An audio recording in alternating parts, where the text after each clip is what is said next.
We are the Medium, but we've also been the Erindalian and Medium too. You see, our history, unlike traditional ink on paper, is not black and white. With time, there have been changes, big and small, that have led us to where we are today.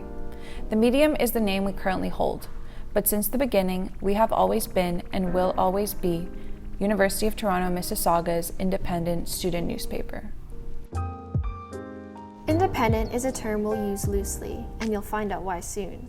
In 1967, our campus, formerly known as Erindal College, officially opened its doors to 155 students, many of whom registered because the college was close to home or because they thought it'd be easier than St. George.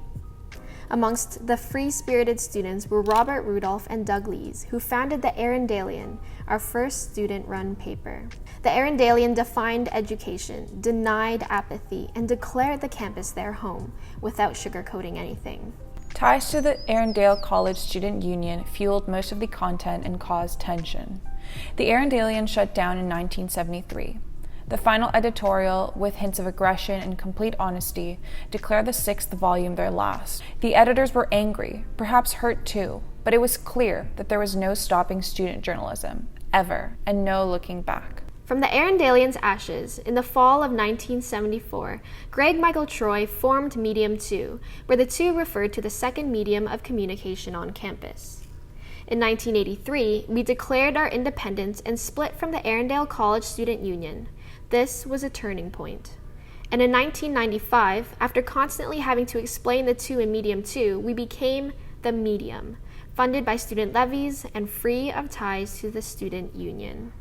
In other words, we were officially, in both administration and spirit, fully independent. And that's our history in a nutshell. Do you think we missed anything? Most probably. Probably, but looking through the archives, we have noticed a few things that remain unchanged. First is our commitment to accurate reporting. We report the big and small changes on campus and start conversations about pressing matters.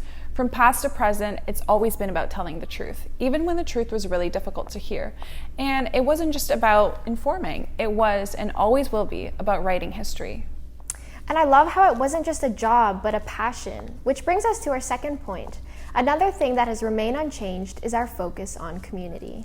Yes, we welcome any and all writers and continue to be a place for students to get involved, to get informed, to voice their opinions, to grow as editors and writers, or to just roast someone and have fun. Yeah, you and I laughed so much when we were looking through the archives. We've seen some issues where from the first to the last, editors were teasing each other, having fun, and we've seen some photos. Really scandalous ones too. But it was so nice just to see the way that the community was having fun. And I love how as a family, we are constantly pursuing our potential. The Medium has even branched into a magazine and a podcast, and in earlier volumes, you'll see us writing poetry and creative fiction in every issue.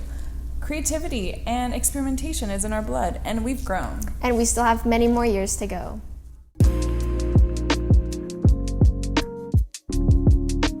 To this day, there are still a million things that could go wrong, and we never really know what the future holds.